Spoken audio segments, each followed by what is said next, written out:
Hello नमस्कार साथियों, कैसे हैं आप सभी लोग। मैं गौरव पचौरी जीपी ब्रेकिंग न्यूज में आपका स्वागत करता हूं। तो दोस्तों, मैंने आज एक घटना पढ़ी जो पुर्तगाल की थी।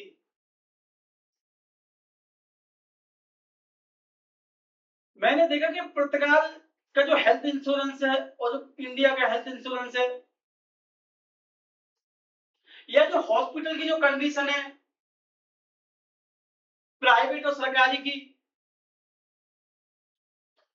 उनमें कितना अलग है, कितना डिफरेंस है। मैंने एक घटना देखी कि उसमें यह था कि पुर्तगाल में एक लेडीज थी, महिला,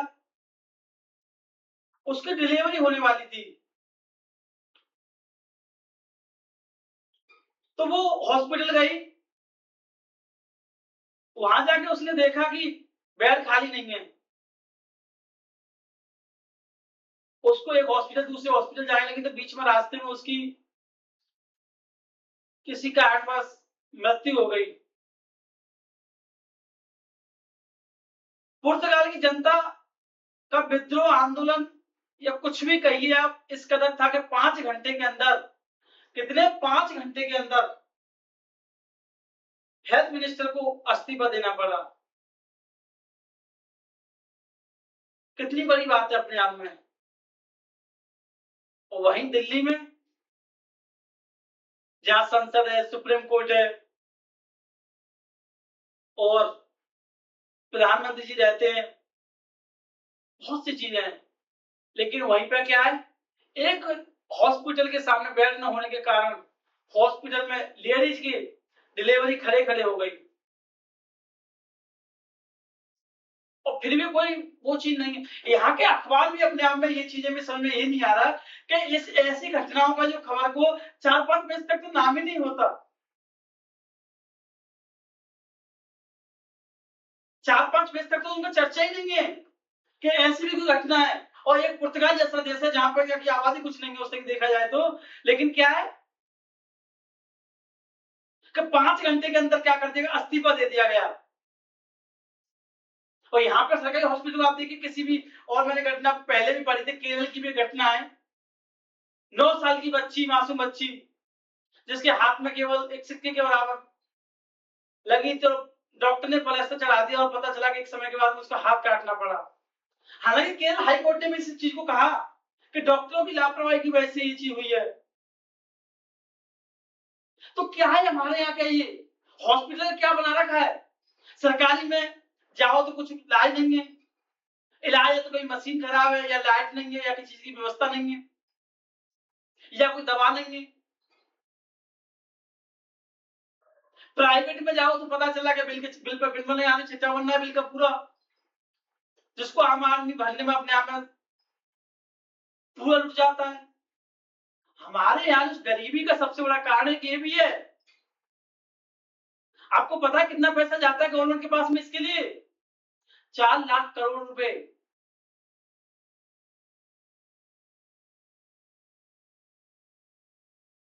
43-44 रुपए पर 100 रुपए के हिसाब से हम दे रहे हैं, 100 रुपए में। फिर भी क्या है, वो कभी-कभी तो मुझे देख के बड़ी विडंबना होती है कि प्राइवेट किसी हॉस्पिटल को मैं देखता हूँ क्या है, किसी इंटर को जो बना दिया कि वो हॉस्पिटल बीमार है, मरीज बीमार है, पता नहीं चलता उसमें तो। और अच्छी-अच्छी बिल्डिंगों में जो देखिए, ऐसा नहीं है कि अच्छे हॉस्पिटल भी नहीं है, अच्छे हॉस्पिटल हैं, लेकिन उनमें क्या है, नंबर आना मुश्किल है। इतना 2 महीने में नंबर आ रहा है, नंबर भी जल्दी नहीं आ रहा है उसमें। आप दिल्ली का एम्स देखिए, पता चल रहा है कि मरीज आज बीमार है, 2 महीने बाद आपको नंबर आ रहा है। ये आपके आस-पास के जो सरकारी हॉस्पिटल है, आप उनमें कंडीशन जाके देखिए, कितनी कितनी सुविधाएँ आपको मिल रही हैं। क्या है ये?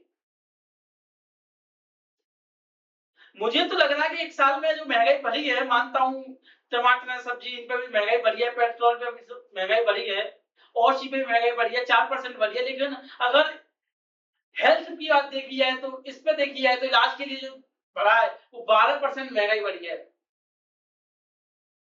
आप समझ लो कि 1 साल में कम से कम जो 10 करोड़ लोग हैं, वो गरीबी रेखा में चले जाते हैं। क्या कंडीशन है अपने देश की? आपने देखा कभी यूनेस्को की रिपोर्ट पढ़ी है कभी? कि 195 देश में क्या कंडीशन है? किस स्थान पे आ रहे हैं? 145वें क्या है ये?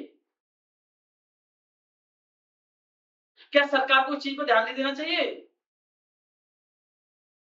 कि जो आम आदमी, जो गरीब आदमी है, हाँ, पर मैं ये भी बात कह रहा हूँ कि बहुत सी कंपनियाँ जो इंश्योरेंस चला रही हैं, लोग जागरूक न होने के कारण या जानकारी का अभाव होने के कारण उस चीज़ का फ़ायदा नहीं ले पाते हैं।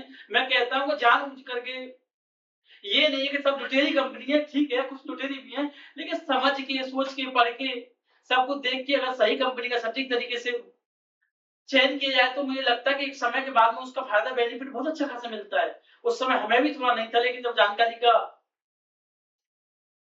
परिचय हुआ, जब हमने जाना, समझा, देखा, तो इस चीज़ का फ़ायदा लिया। आपका बहुत कम पैसा जाता है और उस समय के बाद में पता चलता है कि आपके परिवार पे बोझ नहीं बनती। आपके बच्चों की पढ़ाई नहीं रुकती।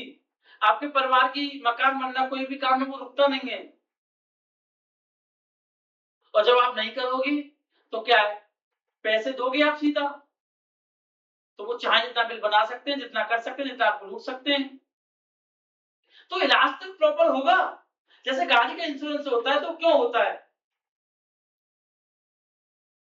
कि ईश्वर न करे कोई घटना घटे, लेकिन फिर भी गाड़ी की कंडीशन तो ठीक होगी। यही सोच के तो हो रहा है। वही कंडीशन आदमी की है, मनुष्य की है। क्या ये मनुष्य की कीमत नहीं है यहाँ पे? कुछ भी कीमत नहीं है। जब इंदौर वाले, एमपी वाले केस में मैंने जब देखा कि बच्चों को बताओ, जहाँ चप्पल पहन के जाना अलाउ नहीं होता, वहाँ चूहे काट रहे बच्चे को, कितने बच्चे की मौत हो गई।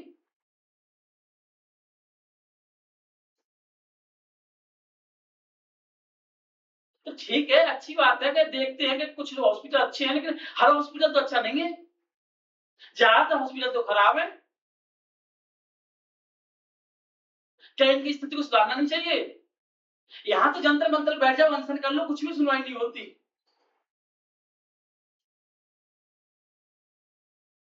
बस केवल प्राइवेट बिल्डिंग बनती जा रही है, बस बिल्डिंग, भाई टारगेट है उनका, तो बिल बनाया है। टारगेट बना दिया, कितना पैसा कमाना है।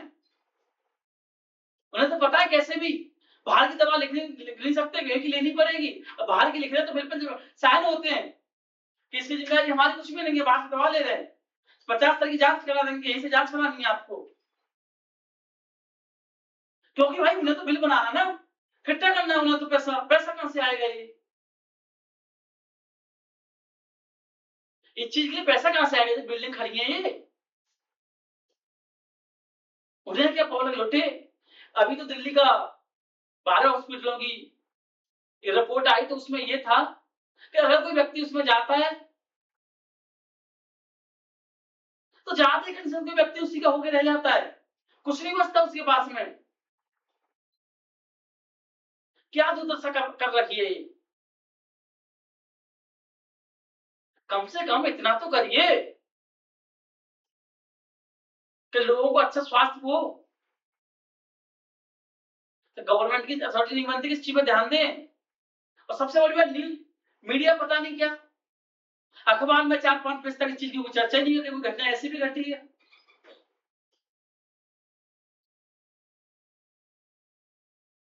आपने देखा कि लोगों के पास में अगर थोड़ा-सा पैसा होता, तो लोग आउट ऑफ कंट्री रहना क्यों पसंद कर रहे हैं?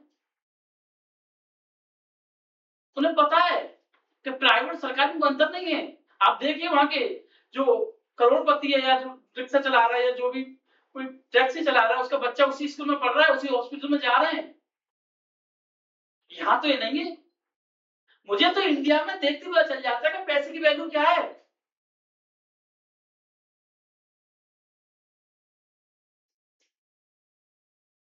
एक सरकारी हॉस्पिटल देखिए, प्राइवेट हॉस्पिटल अच्छा वाला देखिए, आप देखिए क्या कितना डिफरेंस आता है पैसे की वैल्यू का। किसी भी सफर में आप चले, कहीं भी चले जाइए, आपको अंतर दिखेगा। क्या इनका टैक्स नहीं आता, इनका पैसा नहीं आता सामान्य आदमी का भी? इनके पास भी तो ऐसी सुविधा हो, इनको भी तो सुविधा उपलब्ध कराई, दवाई प्रोवाइड कराई जाए। कम रेट पे कराइए, जनता को जागरूक किया जाए कि एक इंश्योरेंस कराइए, कंपनियों को जोड़ा जाए इन चीजों से। लोगों को पता ही नहीं होगा, लोग भ्रम में रहेंगे, तब तक कैसे काम चलेगा इस चीज का।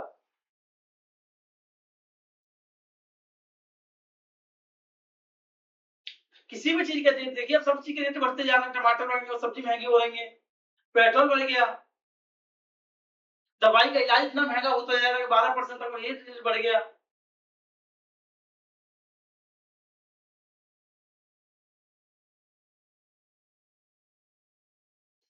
भाई आपको पता है कि जो हमारा पैसा जाता है वो कैसे कहाँ जाता है? एक वो है, इसका नाम OOP, out of pocket expenditure. यहाँ जब पैसा जा रहा है पूरा, फिर उसके बाद भी देखिए सुविधा नहीं है, क्योंकि ध्यान ही नहीं है, या कोई घटना हो कोई हाईलाइट नहीं है, नॉर्मल है, होती रहती है, ये वाली कहानी है। कभी कभी तो मुझे ऐसा लगता है कि जो कहा गया है ना कि बड़े बड़े शहरों में छोटी छोटी बातें होती रहती हैं, तो यहाँ तो इस कदर लोगों ने समझ लिया है, किसी की जान का कोई मोल ही नहीं है।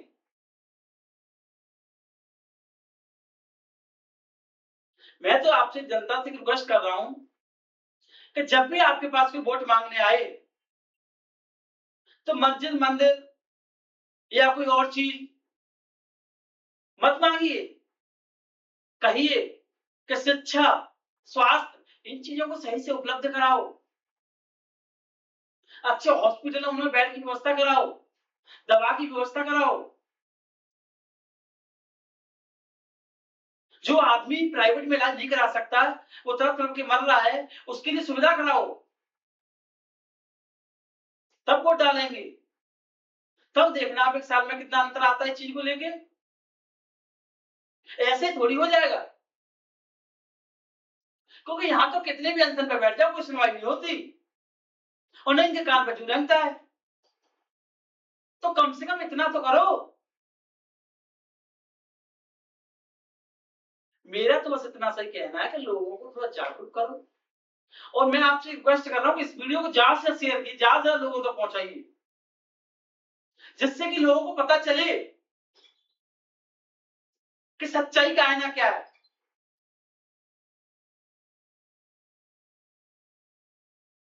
केवल ये नहीं, अब भाई किसी को सामान्य आदमी, गरीब आदमी बेचारा पालन पोषण कैसे भी कर रहा है, वो प्राइवेट हॉस्पिटल में कैसे इलाज कराए अपना, क्या बेचे अपना?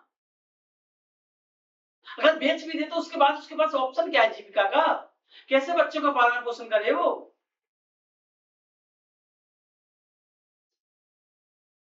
तो इसलिए कुछ हॉस्पिटल अच्छे, वास्तव में बहुत अच्छे हैं, लेकिन उनमें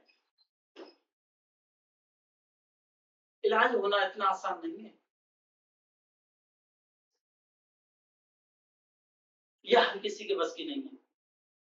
तो मेरी आपसे एक ही रिक्वेस्ट है, ठीक है उतनी सुविधा ना हो, कम सुविधा हो, लेकिन फिर भी सरकारी जो हॉस्पिटल हैं, सरकारी जो स्कूल हैं, इनको सुधारिए, दवा प्रोवाइड कराइए, जांच प्रोवाइड कराइए। आप क्या नहीं कर सकते? स्टाफ रख रखा है किस लिए? क्या केवल तनख्वाह देने के लिए, या दवा ब्लैकमेल करने के लिए? किस लिए? कम से कम इतना तो करिए। बहुत ज्यादा कुछ चीज नहीं थी, तो मैंने कहा थोड़ा सा, जब घटना पड़ी तो मेरी समझ में एक चीज आई कि बहुत डिफरेंस है, बहुत ज्यादा, दूर दूर तक ताल्लुक नहीं बैठता। इसलिए आपसे एक ही रिक्वेस्ट है कि इस चीज को थोड़ा अमल करिए। ठीक है दोस्तों, ज्यादा से शेयर करिए, जिससे कि ज्यादातर लोगों तक पहुंचे ये चीज। ठीक है, नमस्कार, कल मिलते हैं।